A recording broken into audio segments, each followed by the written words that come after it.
Greetings everyone, I am Talisman and welcome to my library. In today's video we're going to be reviewing the books I read for January of 2026 and what a month of reading it has been for me. Some really good books that I've read.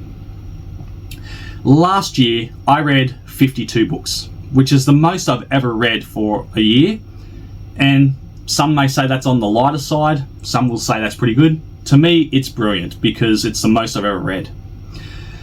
So this year I thought for 2026 I'm going to beat that record, but I'm also wanting to be realistic. So I'm going to aim for 53. It's one more than what I read last year, but I'm hoping to go above and beyond that. So 53 is the limit I'm setting. And with that, we're going to be adding a book counter to every video to see if I can meet that mark. In January, I read 5 books, so we're going to update the counter to 5, which means that 5 books down, 48 to go. Let's keep the ball rolling, hopefully. So, with that said, just some general housekeeping we're going to go into before the reviews. The first and most important thing is, these are my own thoughts and opinions, and you are free to disagree if you choose. This is not to belittle your interests or your likes or your thoughts and opinions. This is purely me putting out my own thoughts.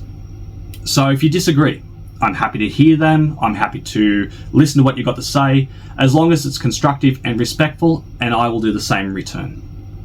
So that's the most important thing out of the way. The second thing is I have some notes down in front of me. If you see me look down, it's just to refresh my memory or to make sure that I get the accurate information out, for you. And hopefully it doesn't take anything away from the video. If it does, I do apologize, and I can try to fix it in the future, but this is my setup for now, So with that said, we'll get into the first book, and it's one that I was aiming to finish last year in December. I didn't get the chance to finish it, unfortunately. So it's the first book of this year, and that is Lady of the Lake by Jean Menzies. So this book is a reimagining of the King Arthur story, told from the point of view of Lady Vivian, who was a young woman who was sent from her northern homeland to Camelot, where she tries to court a young Prince Arthur and end up marrying him. But when she arrives in Camelot, it's Arthur's younger and fierce sister who captivates her attention. And while they're under the guidance of Merlin, Vivian begins to uncover her own magical powers, and her friendship with Morgan deepens. And as Arthur grows and ascends to the throne, dark forces start to gather in Camelot, and Vivian and Morgan must now fight to preserve their bond and help protect Camelot against those who would tear both of them and the kingdom apart. So that's the story. Now, once again, this is a reimagining of the King Arthur mythos. So, with my own thoughts for this, I really enjoyed it overall. It was a really good book. It did include a lot of familiar elements to the Arthur story and myth that I could immediately gravitate towards and, that's what it is. I understood it and they were great. There were also some twists and changes to not only some characters in the story, but also relationships, which were interesting. They weren't bad, they were interesting. So that's that out of the way. I had 2 issues with this story, and you have to hear me out first, because one will sound it's bad at the start, but there's a reason for it. First of all, the first reason, I felt that Vivian and Morgana's relationship felt rushed. It didn't feel organic to me, because they started off, they were getting to know each other, weren't happy with each other. You could tell that they were a bit of banter back and forth and they didn't really get along. And then all of a sudden they were friends, and then they were lovers. And you sort of think, okay, well, where's the natural progression? Where is the chemistry build up between these two to make me understand why they are together like this? That's what this book was lacking.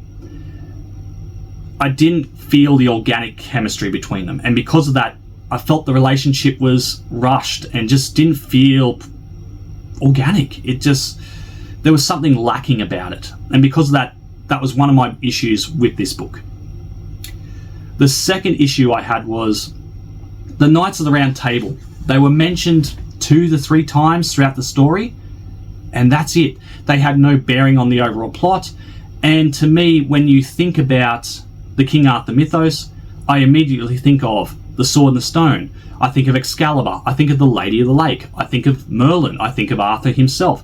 I think of the Knights of the Round Table.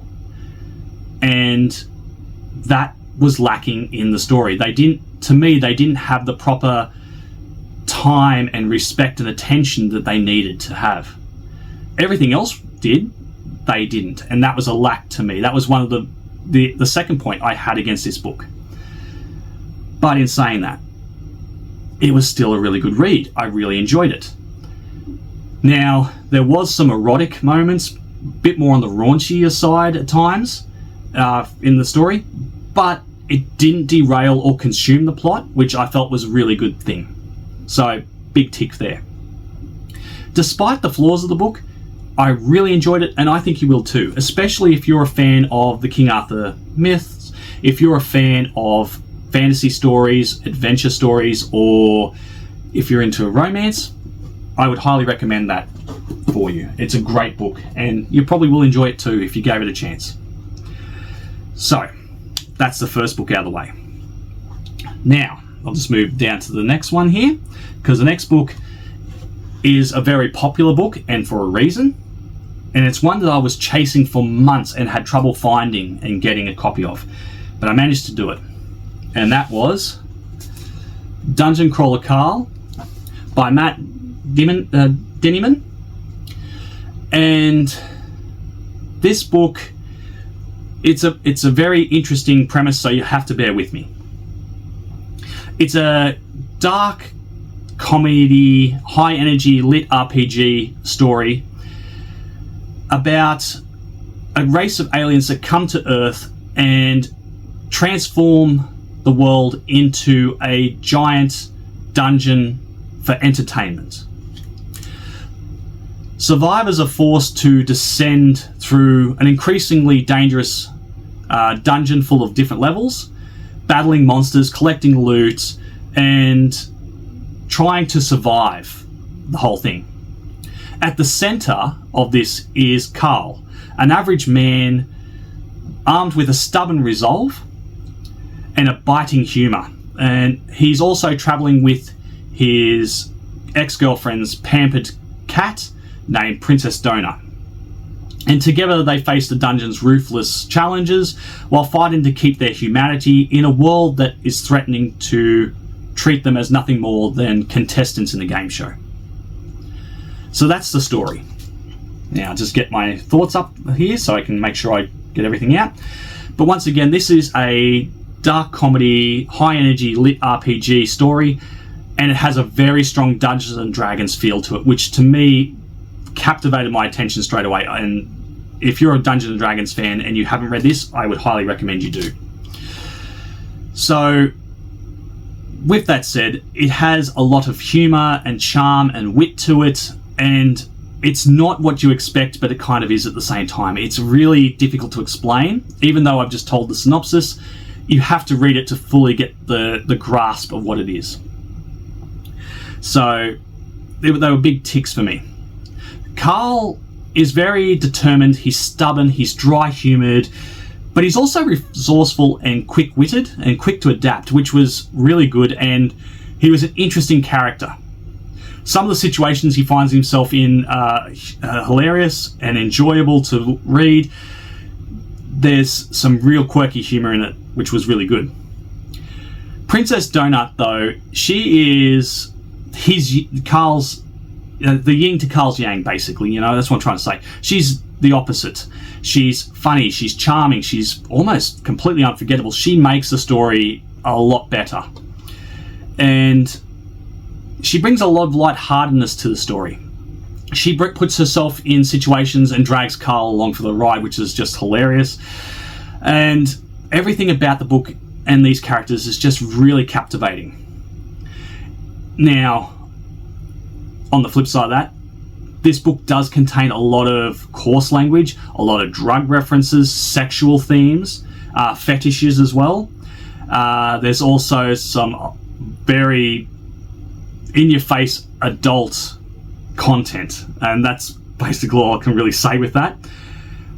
But it's a wonderful story and a great book. I can't wait to read the sequel, and I've got to go out there and find a copy of the sequel. But a really good book. If you're a fan of Dungeons & Dragons, like I said, you are going to love this. And if you're a fan of fantasy, you will definitely enjoy this too. Yeah, it's got a lot of praise around YouTube and TikTok. There's a reason for it. If you haven't read it, pick it up and give it a read. You will not be disappointed. I loved it from start to finish. I devoured it in a matter of days. I think it was 3-4 days I devoured it, so, which is pretty quick for me. So the third book that I read for January, it's a little bit hard and convoluted to explain, so you're going to have to bear with me. But the third book is Book 3 and 4 of the Murderbot Diaries, Rogue Protocol and Exit Strategy by Martha Wells. So, the overarching story, if you're not familiar with the Murderbot Diaries, the overarching story is Murderbot is a self-aware security unit who struggles to protect humans while also wanting to be left alone to watch its favourite media. That's pretty much the overarching plot. But Rogue Protocol, the third book in the series, follows Murderbot as it goes undercover on a corporate space station to investigate Greycris, a company responsible for some events in previous entries. And as it digs deeper, Murderbot uncovers dangerous secrets, powerful enemies, and a horrifying new threat, while also forming unexpected connections with an artificial intelligence that challenges its understanding of autonomy and trust. And then Exit Strategy, the fourth book in the series, I'll just get my notes up, follows Murderbot as it returns to help its former owner, Dr. Mencha, and her team as they try to expose Greycris for the crimes that they have committed. And while faced with overwhelming odds, Murderbot must decide how far it will go to protect the humans it claims it doesn't care about. So that's the two stories in one. And like I said, this is the third and fourth entry in the series in one book. So when I was picking what books to read, Rogue Protocol came up and I thought, brilliant, but why read only one part of the story when I can just read the two in one? And that's what I did. So I'm classifying it as one book, though. So as previously mentioned, this is the third and fourth entry in the series, and I really enjoyed it. Murderbot is, once again, a great character, one that I could relate to and connect with, but there's so many parts of the story where it was thought-provoking and really dived into Murderbot's character a lot more and then made it question more about itself and what it thinks and how it feels with things. So really, really interesting. Great concepts explored. I can't help but praise how wonderfully and well done this is written, this story. So, with that said though, looking at all four books that I've read so far, from the first one, the second one, up till now, the second entry, Artificial Condition, is by far my favourite, but these are very strong entries. If you're a fan of sci-fi, if you're a fan of action and adventure, you are going to love these books. It has some humour to it, there is some comedy moments, but it's sometimes dry at times, and other times it's a little funny, but they're not derailing the plot. It's not consuming chunks of the story to, make it something it's not. It is dark, it is a little gritty at times, but it's a well-written story, and Murderbot just continues to be an amazing character. Definitely give this one a go if you're interested. You can buy the first one as the first 2 books in one as well. And like I said, this is the 3rd and 4th. There's 2 more to go, and I'm going to be looking at getting that as a single book as well, if that makes sense. But that's for the future. But definitely pick it up and read it if you haven't already. So, now moving on to the next one. The next one is very nostalgic for me. It brought a lot of feelings and emotions to the surface and recaptured a little bit of my childhood, in a way. So that is The Shadow Glass by Josh Winning. The story follows Jack Corman, who is a disillusioned 30-something-year-old man who has hit a low point in his life after the sudden death of his estranged father, Bob. Bob was a filmmaker who created a cult movie in the 80s known as The Shadow Glass. The Shadow Glass never found its audience and failed at the box office, and Jack resents the film and the legacy that it represents. That is until a storm occurs, and the puppets and creatures from his father's long-lost movie come to life, and they threaten the world.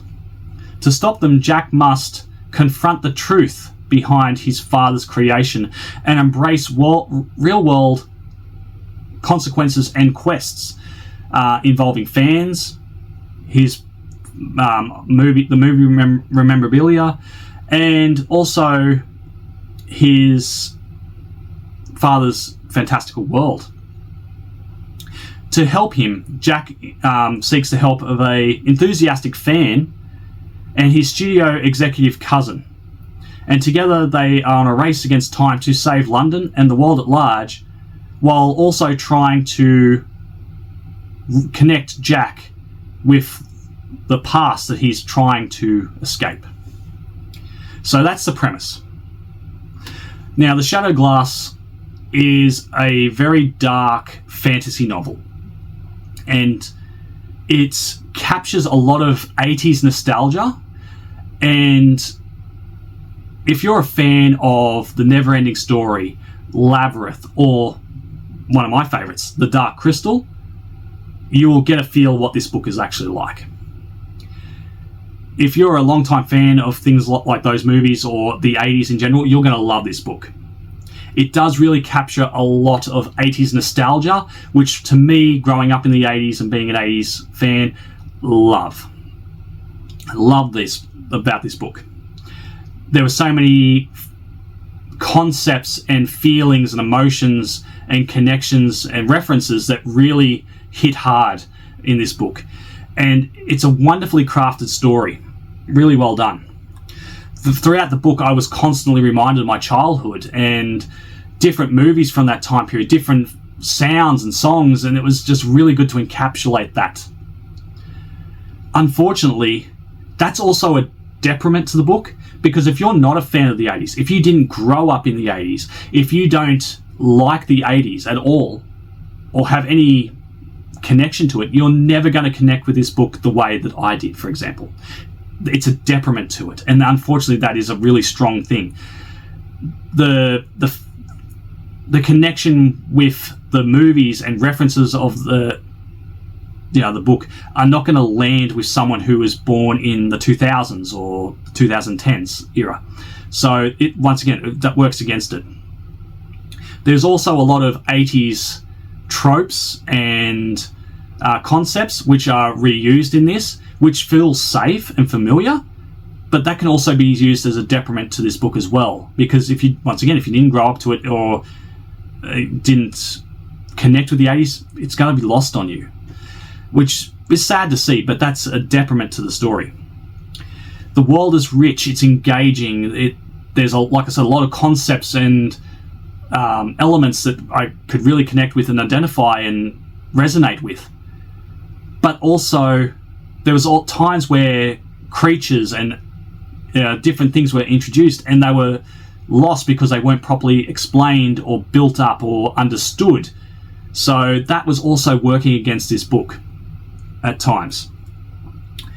But to me, this was a wonderful story. It captured a lot of my childhood growing up and a lot of things that I remember from the 80s and just the feels from it. If you are a fan of, especially if you're a fan of The Never-Ending Story or The Dark Crystal, you are going to love this book. If you're a fan of dark and gritty sort of fantasy stories, you will also enjoy this. I would highly recommend you giving it a go. To me, this captured so much of my childhood and reminded me of so many memories I had, especially The Dark Crystal, one of my favourite fantasy movies. You are going to enjoy it as much as I did if you connect with it. Please give it a go. I think you won't be disappointed. But now we're leaving that one behind to move on to the fifth and final book that I read for January, and it's one that's a little bit more darker and grittier than some people might like. Now I've just got to get my notes for it. And that is Spider's Gambit by Sprague. And sorry if I mispronounced the name, but this is the second book in the Drambish Containment series. So this, like I said, is a dark science fiction saga, and this story follows on directly from the first one, which is called Spider's Kiss. The story follows Sylvia, one of the last surviving members of the Drambish race, which is a race of shape-shifting spiders. Ruthless, isolated, and driven by survival, Sylvia navigates a hostile world where her past actions have left her surrounded by enemies and mistrust. One of the most unlikely figures drawn back into her orbit is Count Dareth, a man she once manipulated and psychologically damaged by the events of the previous books.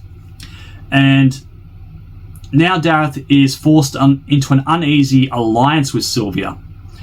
As their goals collide and loyalties are tested, both must confront the consequences of their choices in a struggle that could determine not only their own fates, but the future of Sylvia's species. So yeah, that's the story. And now for my own thoughts. This book does follow directly on from the first one. Granted, it's a short, there's a bit of a time gap between the two, but it does follow on. And the first book, Spider's Kiss, was very dark, gory, and gritty. Oh, for those who need to know, that's Spider's Kiss. So that one is a bit darker, a bit more grittier, a bit more gory than this book. But this one feels a little bit more bleak overall. It still has elements from the first one, but it's more bleak. I can't say much more without giving some elements away, though. But this book is more of a setup than an actual, than anything else. It just more sets up things. And it does lay a bit of groundwork for things to come, but like I said, it's more of a filler. One aspect that I appreciated is how effectively the story explores the characters' actions and consequences. There's some great, strong tension between characters and mistrust placed because of the actions in Spider's Kiss that lead into this one, which was really good, and it built upon that tension and that mistrust.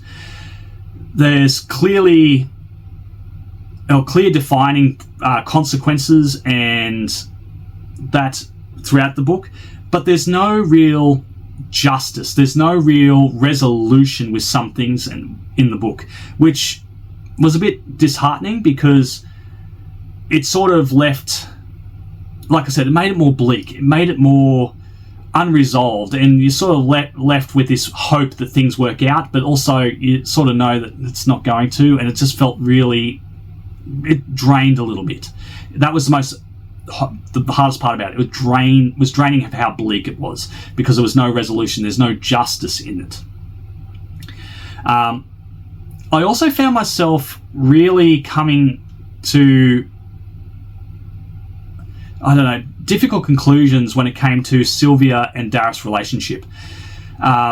Because although it's integral to the plot, they were at odds with each other, yet they were connecting. It just felt a bit all over the place. I didn't know how to really approach these characters or how to understand what they were going through. It was really difficult. Which also led me to a point where I was actually more invested in other characters within the story rather than Sylvia and Dareth. And it sort of felt a bit, okay, I was more invested in these side characters or secondary characters and what they were going through more than what they were going through. And I could, the stakes that were at risk and painted throughout the book, yes, they were high, but they also were brushed aside a lot of the times and watered down to what they were. It just, yeah, like I said, it felt more of like a filler, and just, yeah, it was a bit infuriating at times because you wanted to explore concepts and feelings, and yeah, it just didn't happen. Like, for example, one of my favourite characters in the story was told, oh, this is your child. And she looks at it and goes, no, that's not. And they go, yes, it is. This is your child. You gave birth to this child. This is your child. And she goes, oh, okay. And then it's never touched on again. It's like, okay, well, why is that not, that sort of thing. It was really, yeah, just brushed aside, very bleak. But in saying that, what it sets up hopefully has a really good payoff, because there's so many good concepts and so many things it does set up, which is very interesting. Overall, this was a filler to me, but it definitely has a sequel in the works, or that's already out, and I can't wait to get in to read it, and hopefully it has a good conclusion. But it's definitely one to pick up and read if you're liking darker and grittier sort of stories. If you like the bleak and horrifying elements of stories, then you will definitely enjoy this book. There was, like I said, some concepts from Spider's Kiss that were not fully carried over into this book, and there were some things that were ignored, but they were a really good series. I'm enjoying them. Both have their pros and cons, but overall they're not bad stories. And I think if you're a sci-fi fan, if you're a fan of sort of magic weaving in with science fiction, you'll definitely enjoy this series. The only other thing to mention is they are very heavy on eroticism. There's some erotic moments throughout the story in both books that happen and are quite common themes throughout it. This one, like for example, Spider's Kiss, has a lot of sexual assault and sexual crimes throughout it, which are mentioned in this one, but very different in approaches and how they resolve things. So, yeah. I'll leave it there because I don't want to drag it on any further, but you get the picture with those books. It was a really strong start to the year, and hopefully some of these books may have interested you to pick them up and give them a read. So far, the standouts for me out of all 5 were Dungeon Crawler Carl and The Shadow Glass. But who knows, maybe you pick them up, or maybe if you've read any of these books, you might say, no, this is better, and that's fine. Like I said, we're able to agree to disagree at times. But now that leads me into what I'm going to read next. So I tried really hard to finish a 6th book, but I wasn't able to do it. And that is Shadow of the Gods by John Gwynne. I'm about 60 or 70% through it. I'm getting closer and closer to get there. I wish I could have said that January was the time I finished it, but unfortunately it's going to be a February read. But you're probably asking yourself, okay, well, we know that, what's next? So I'm going to roll my, do my rolls again and determine what I'm going to read for the next 2 books after The Shadow of the Gods. So I've got my trusty coin. One side has a 1 on it, the other side has a 2 on it.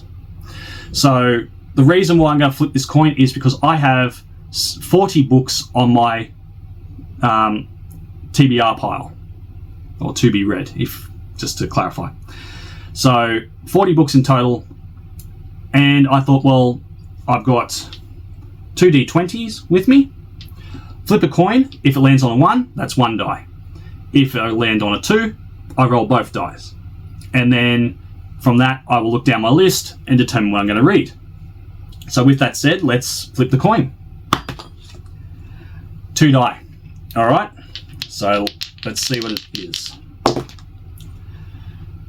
That's a 22. So number 22 on the list is Adam and Eve. Or Even Adam, sorry, Even Adam. Okay. Interesting choice, all right? Okay, so that's my 2nd book for February. What's my 3rd book? Oh, sorry, we'll flip the coin. And that's 2 as well. So, the 2 die. Okay, double 16. So that's 32. What's 32?